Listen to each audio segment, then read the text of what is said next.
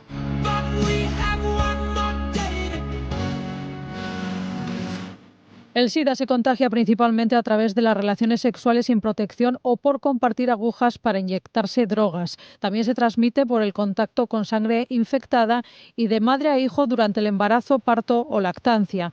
La infección ocurre cuando el virus entra en el torrente sanguíneo de una persona a través de la sangre, el semen, los fluidos vaginales o la leche materna.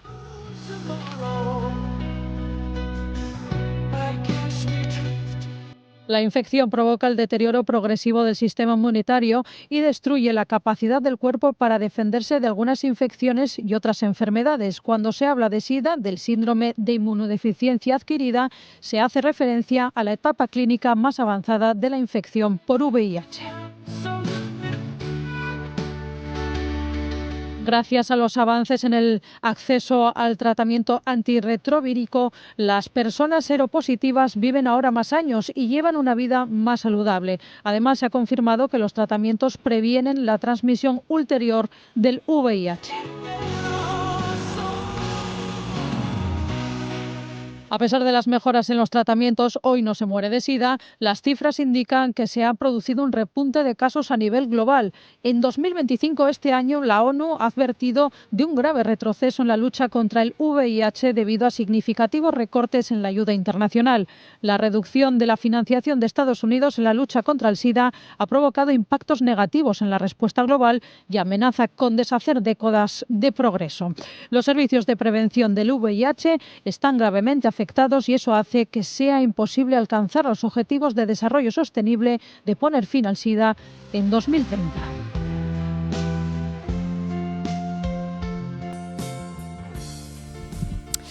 Pues en Asturias se diagnostican entre 50 y 60 casos de VIH al año, una cifra que se ha mantenido estable en los últimos años. Esa tasa de nuevos diagnósticos está en línea con la media nacional en España. El Comité Ciudadano Antisida del Principado de Asturias, CASIPA, ha programado varias actividades para el día de hoy bajo el lema Sumar fuerza, romper silencios. Lo que buscan es acabar con el estigma que muchas veces persiste y dejar claro que las personas seropositivas pueden llevar una vida perfectamente normal. Dicen que es un día para desterrar mitos, por ejemplo, que el virus no se transmite ni por la saliva, ni por el sudor, ni tampoco por las lágrimas. Insisten en que la donación de sangre tampoco comporta riesgo alguno de infectarse. Desde CASIPA, Jesús Cisneros, que en 2019 recibió el diagnóstico de VIH, dice que aún existe estigma alrededor de esta enfermedad. El estigma en los centros sanitarios, en los hospitales, cuando acudimos a consultas, cuando acudimos a revisiones y el personal sanitario no está informado o no está actualizado acerca de este virus y todavía te tratan con un poco de miedo. Muchas personas de ellos se ponen doble guante para tratarte. Entonces esa es otra de las barreras y otra de los estigmas que tenemos. Entre las 10 de la mañana y las 5 de la tarde instalarán una mesa informativa en el Paseo de Begoña de Gijón. Informarán, por ejemplo, sobre cómo y dónde realizarse una prueba rápida de VIH. Además de esta mesa informativa, CASIPA hará a la 1:30 de la tarde una ofrenda floral en el Bosque de la Memoria de los Pericones ante el monolito que recuerda a las personas y familias que han sufrido la enfermedad. Loli Fernández, presidenta de CASIPA. En dicha carpa estaremos con una mesa informativa y preventiva y además tendremos instalada la furgoneta de la asociación como espacio para poder hacer pruebas de VIH a cualquier persona que se acerque y lo solicite. Durante las últimas décadas se han producido múltiples cambios en el conocimiento de la infección por VIH y en el perfil epidemiológico de los pacientes. Es un asunto que queremos tratar con Víctor Asensi. Es profesor de la Universidad de Oviedo y además es médico especialista en enfermedades infecciosas VIH en el UCA. Doctor, muy buenos días. Hola, muy buenos días, Ángeles. ONU-SIDA, que es la entidad de la ONU que lidera y apoya la respuesta mundial contra el VIH-SIDA, se marcaba este 2025 alcanzar la meta del 95-95-95. Es decir, 95% de personas con VIH conociendo su estado, 95% en tratamiento y 95% con supresión viral. por su experiencia, ¿en qué punto estamos? Yo creo que estamos muy cerca de alcanzar esas cifras, Ángeles. Hay muchas cosas que se han hecho muy bien en los últimos años y todo apunta a que se va a cumplir ese objetivo. Fíjate que estos objetivos cada vez se van extendiendo al alta. Inicialmente era el 80, el 85, el 90 y ya vamos al 95%. Según hemos visto, entre 50 y 60 aquí en Asturias, ¿no? Casos se descubren a lo largo del año. ¿Es más o menos tasa de infección según van pasando los años? Bueno, yo creo recordar que en los años anteriores andábamos un poquito peor, pero no mucho peor. Me suena como el 57, 58 casos en el 2022-23. Se han puesto en marcha estrategias para el diagnóstico de la infección VIH de forma precoz, ¿no? Tanto en urgencias de los hospitales asturianos como en los centros de salud, ¿no? Hay algunos programas, como el programa Deja tu huella, que ya están dando frutos para esto, ¿eh?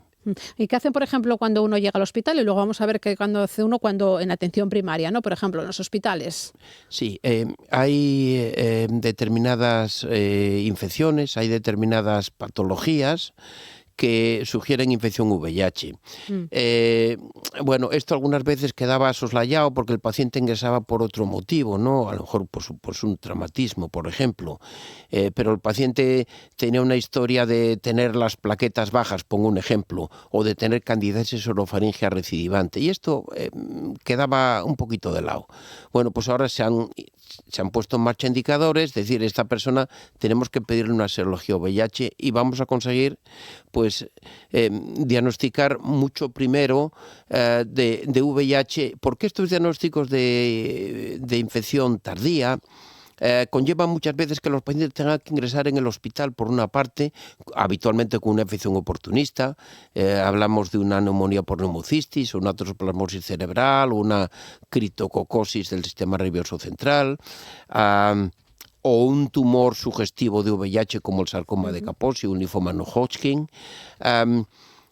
Y eso conllevaba varias cosas. Una, la posibilidad de que falleciese en el ingreso, la morbilidad que eso supone, y también que partían, si se diagnosticaba tardíamente, de una cifra de CD4 muy baja. Y a pesar de la enorme eficacia del tratamiento antirretroviral, cuando partes de unos CD4 que están por debajo de 200, cuesta muchísimo que superen la barrera de los 800. Vamos a poner 800 CD4 por microlitro, que es una cifra que consideramos normal, ¿no? De manera que cuanto antes se diagnostique la infección, a partir de ahí es cuando se empezaría a hacer las pruebas. Entiendo, no cualquier persona que llegue a urgencias se le hace una prueba de VIH, sino con unas determinadas circunstancias, tal y como nos está contando. Correcto. Ajá. ¿Y en los centros de salud también? También en los centros de salud. ¿No? A ver, ahora mismo esto se ha puesto en marcha para el VIH en los hospitales asturianos. Es un programa que se llama Deja tu huella, pero con la intención de extenderlo a los centros de salud también, ¿eh? Y lo están haciendo muy bien. Es un goteo, pero a lo largo del 2025 pues han producido diagnósticos de infección VIH en los centros de salud, ¿no? Pacientes que vienen con infecciones de transmisión sexual, que eso es lo más evidente, pero después pacientes que vienen con otras patologías que conllevan infección VIH, como por ejemplo, como os dije antes, tener las plaquetas bajas, ¿no? Claro. O tener una candidiasis orofaringea, que bueno, no es el único diagnóstico, el VIH, pero realmente si es de repetición, pues nos podría encender una luz, ¿no? Y si es en una persona joven, más todavía. Y de ahí la importancia de ese tratamiento precoz o de infección precoz, descubrir precozmente en cualquier enfermedad es básico, y aquí también, entiendo. Es correcto. Han tardado en las autoridades sanitarias a nivel mundial en determinar que cuanto antes diagnostiquemos el VIH y antes lo tratemos mejor, ¿no? Porque realmente antes los tratamientos eran mucho más tóxicos, antes los tratamientos eran carísimos, y estoy hablando de un tratamiento ahora mismo que estamos moviéndonos en torno a 700, 900 euros, ¿no? Al mes. Y realmente esperábamos a tener un nivel de inmunidad muy alterado para iniciar el tratamiento. Ya no es el caso. Cuanto antes te diagnosticas, antes te tratas, mucho mejor para paciente rompe la cadena epidemiológica, que es decir, este paciente ya no infecta, porque este es otro concepto que se avaló hace no mucho tiempo. Es decir, el que está indetectable es no infectante para nadie, ¿no? Y eso es importantísimo. Hemos pasado de una enfermedad con un diagnóstico con resultado de muerte a ser una infección crónica. Pero sigue siendo una enfermedad que tiene todavía muchos estigmas, como acabamos de escuchar también, ¿no? En el corte de esta persona que lo tiene y que habla de todos esos estigmas que hay. Usted que trabaja precisamente, ¿no? en el UCA y que trata con estas personas, ¿cuál es ese estigma mayor que ellos encuentran y qué deberíamos hacer la sociedad para que esto no ocurriera? Bueno, yo creo que se han mejorado mucho las cosas. Todavía persiste el estigma, pero realmente... a ver, los grupos de riesgo de infección VIH han cambiado muchísimo. Cuando yo empecé a dedicarme a esto, pues el 85% de los pacientes eran toxicómanos, ¿no? Actualmente hablamos de un 5%, máximo un 10%. El resto son infecciones de adquisición por vía sexual, ¿no? Y fundamentalmente son hombres que tienen sexo con hombres, que bueno, pues realmente cada vez se acepta mejor la homosexualidad en todos los órdenes, pero realmente todavía en algunas esferas, en algunos escenarios puede suponer un estigma, ¿no? Y por eso la infección VIH puede ser un estigma para ellos, ¿no? Y en este sentido, pues se han puesto en marcha estrategias de diferente orden. Una de ellas es la estrategia de tratamiento. Por ejemplo, no sé, Ángeles, si lo hablamos ahora o lo hablamos después. O cuando usted quiera. Por ejemplo, es algo, mira, esto es algo que se ha puesto en marcha a nivel mundial hace 5 años, a nivel nacional hace 1 año y medio aproximadamente, que es los tratamientos inyectables para el VIH. Y es una administración de 2 inyecciones, una en cada nalga, y mantiene los niveles del antirretroviral en sangre durante 2 meses, ¿no? ¿Y por qué eso libera el estigma? Bueno, porque muchas personas pues comparten vivienda con otras y no quieren que les vean las pastillas, o porque unas personas viajan los fines de semana con otras y pues no les gusta que vean la medicación o que les pregunten estas pastillas para qué las tomas, o hay personas que viajan fuera de España por su trabajo o por vacaciones y les molesta que en los aeropuertos les pregunten, oiga, usted estas cajas de pastillas, ¿para qué las quiere? Y hablo de España o hablo de otros países donde hay realmente todavía algún tipo de limitación, ¿no? Algunos países de... No quiero entrar en un tema polémico, pero algunos países musulmanes esto lo controlan bastante, ¿no? Son esos avances, ¿no? que se están logrando. Sí.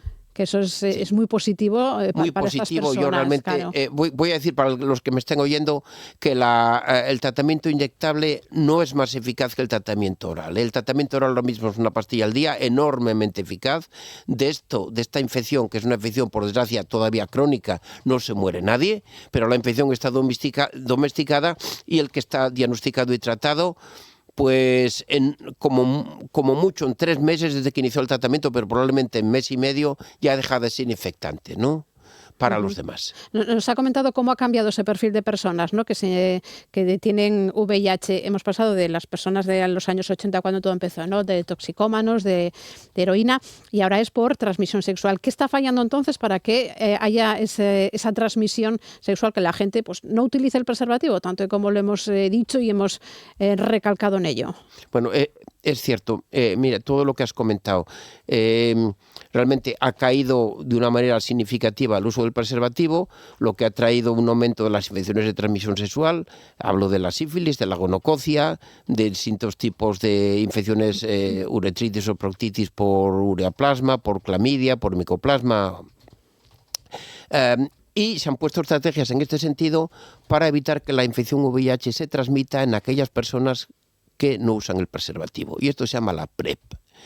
y hay en torno a unos casi 40.000, 38.000 me parece, personas en España que están recibiendo una medicación, que es una medicación que tienen que recibir diariamente, que es una medicación que se administra en Oviedo, es en el Hospital Monte Naranco, en Gijón es en el Casa del Mar y en Avilés en el Hospital San Agustín.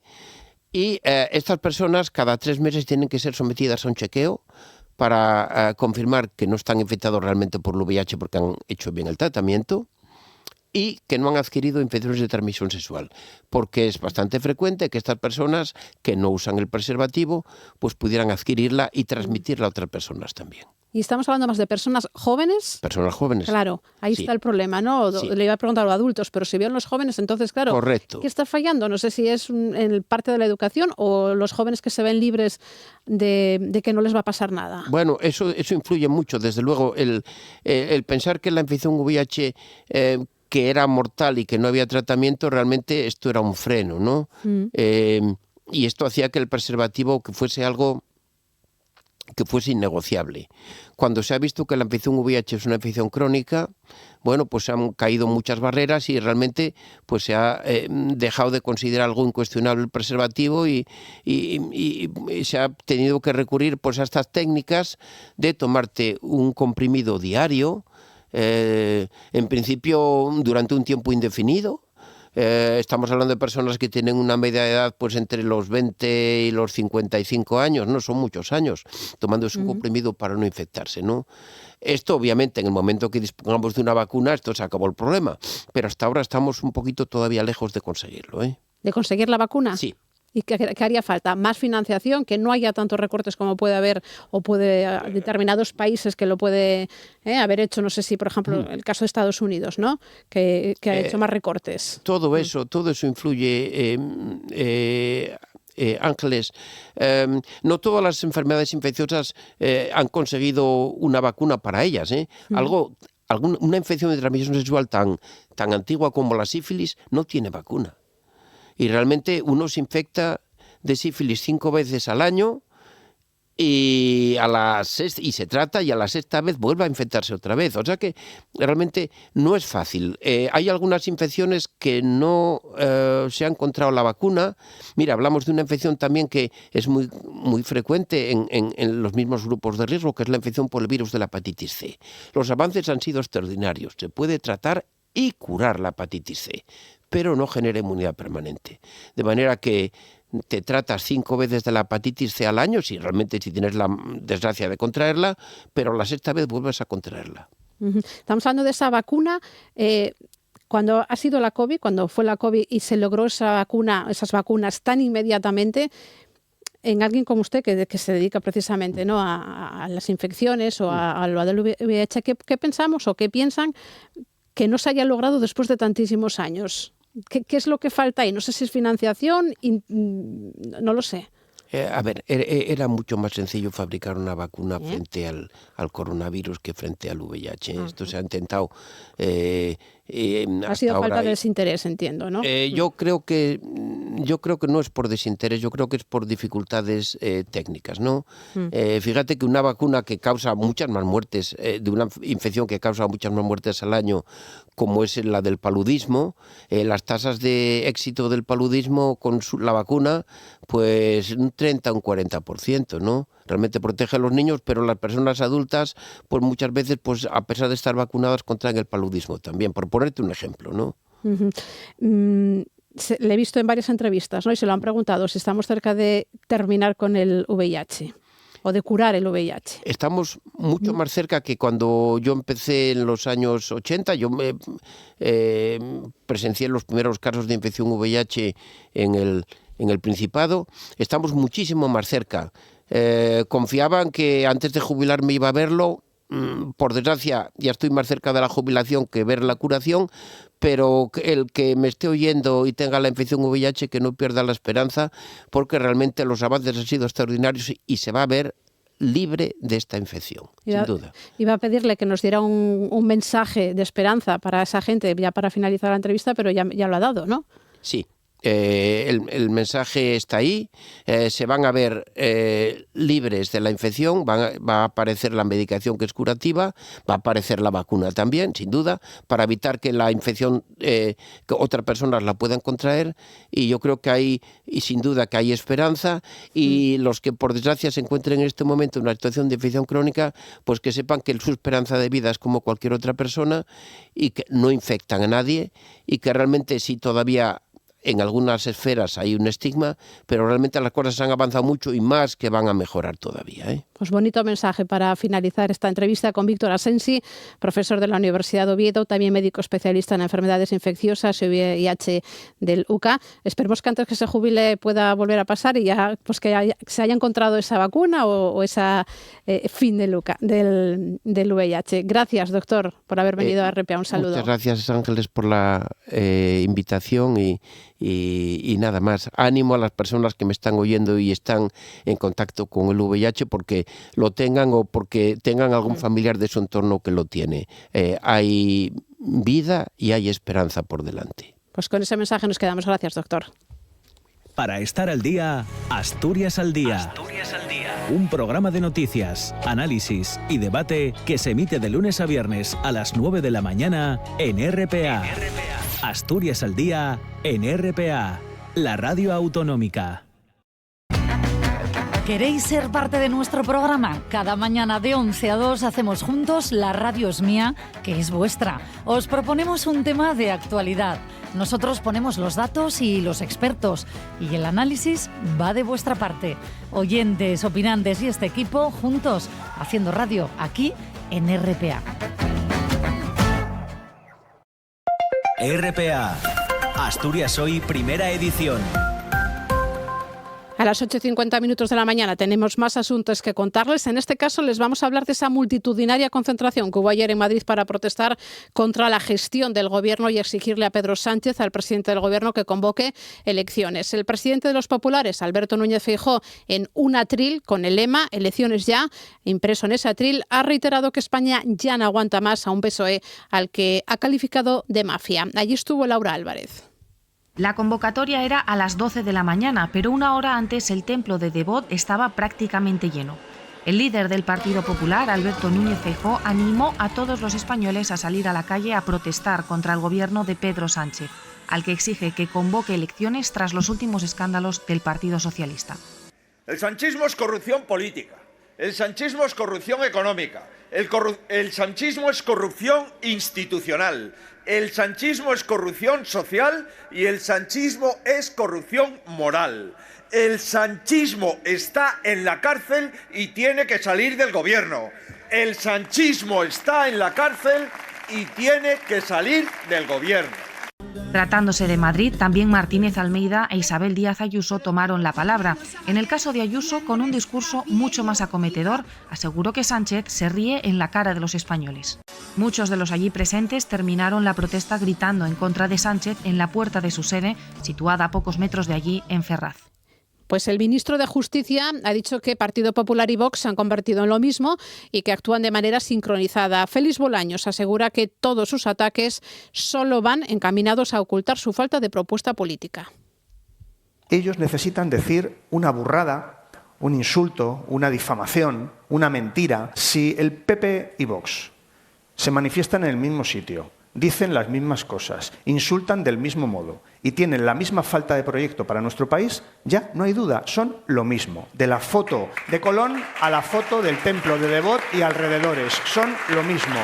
Tenemos que hablar de un nuevo caso de violencia de género. Es una mujer de 35 años que está herida de gravedad tras ser agredida con un cuchillo por su expareja en Costix, en Mallorca. Los hechos ocurrieron en una casa de campo a la que la víctima había acudido a una fiesta con unos amigos. Cuando la mujer iba a subir al coche para irse, fue acuchillada por su expareja.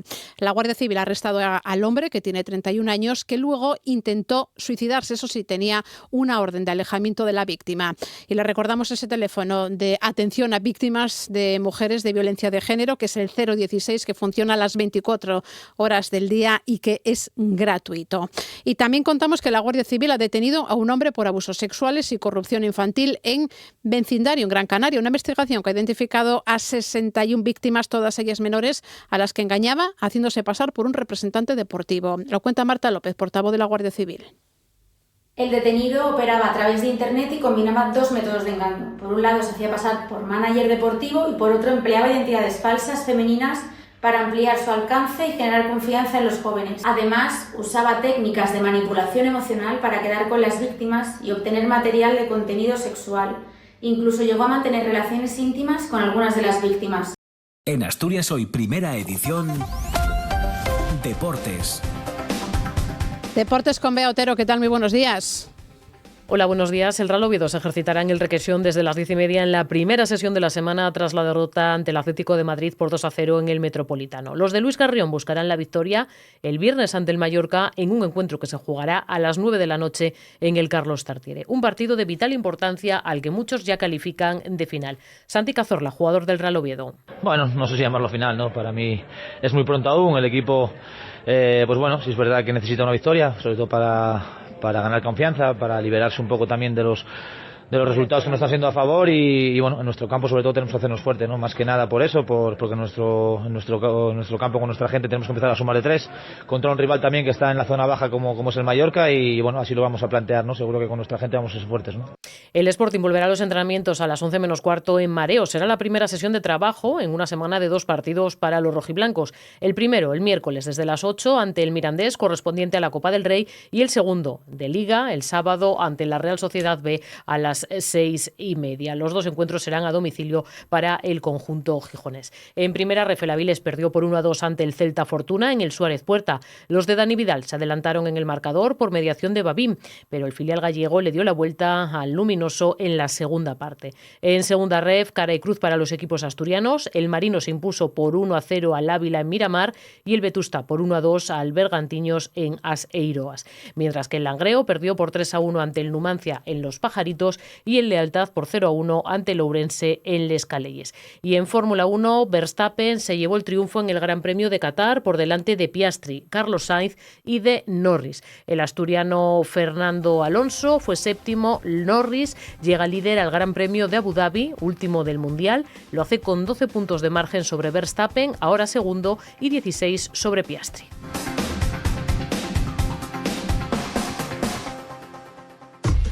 Asturias Hoy, en clave económica. A las 8:56 de la mañana saludamos a José Antonio Antuña, director de Renta 4 Gijón. ¿Qué tal, José Antonio? Buenos días.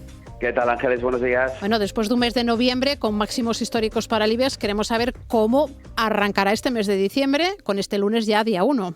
Sí, el mes de noviembre fue bastante positivo. Al final hubo bastante volatilidad los últimos días, pero acabamos subiendo más de un 2% del IBEX y, como bien dices, en esa zona de máximos. Pero diciembre parece que empieza de peor forma. Los futuros vienen marcando caídas en torno al 0,40, 0,50. Incluso en Estados Unidos caídas un poquito mayores, en torno al 1%, aunque es verdad que todavía queda mucho para que ellos abran. Yo creo que los inversores están tomando por hacer un poquito de beneficio ante la espera de nuevas referencias macroeconómicas que iremos conociendo a lo largo del día de hoy y sobre todo esa reunión de la FED y ese discurso que pueda dar Powell la semana que viene, el 10 de diciembre, en esa reunión de la FED. Ya de Asia traemos caídas principalmente en Japón en torno al 2%, y yo creo que también tiene que ver pues esa creciente tensión entre Estados Unidos y Venezuela, tras declarar Trump el sábado pues que el espacio aéreo venezolano quedaba cerrado. Yo creo que eso también está dando cierta incertidumbre al mercado. Y eso que traemos también noticias positivas, por ejemplo, Mastercard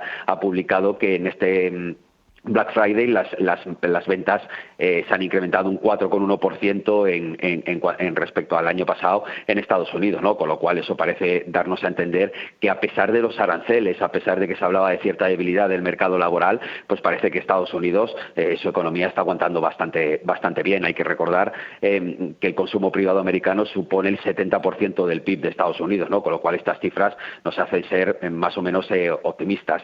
Y a lo largo de la sesión de hoy vamos a tener datos de PMIs, en este caso los de manufactureros a nivel, vamos a decir así, mundial. Ya hemos conocido los de China, que siguen mostrando bastante debilidad y eso nos da a entender de que en algún momento pues tiene que venir estímulos adicionales y bueno, a lo largo de la sesión pues esta mañana conoceremos los de Europa y por la tarde pues en Estados Unidos y una semana en la que como es cada principio de mes pues vamos a tener otros PMIs de servicios el miércoles, vamos a tener el IPC de Europa el martes, vamos a tener datos de confianza de cara a final de semana, bueno, vamos a tener varias referencias importantes, nos falta el informe oficial de empleo en Estados Unidos que lo conoceremos la semana que viene, pero que vamos a tener referencias importantes, con lo cual esperemos que esas referencias vayan ayudando y nos ayuden a paliar un poco estas caídas de inicio de semana. No empieza mal la semana ni tampoco el último mes del año, por lo que veo. No, y normalmente diciembre suele ser un mes, es verdad que hay mucho festivo también, pero que suele ser un mes donde suele haber bastante movimiento, pues bueno, esperemos que consigamos acabar pues el año de esta forma tan positiva, que al final, después de todo el ruido de los aranceles de Trump a principios de primavera, a principios de año, pues sí que los años en general las bolsas se están comportando de forma positiva y el año es bastante bueno. Pues nos lo vas contando. Gracias, José Antonio. Buena jornada. Gracias, buenos días.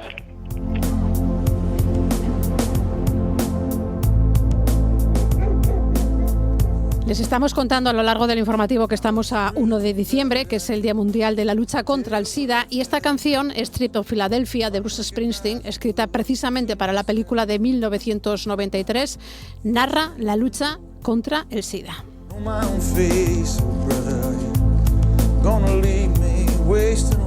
Así nos vamos, les dejamos aquí ahora ya en RPA con Asturias al Día, si lo prefieren en TPA con el informativo matinal.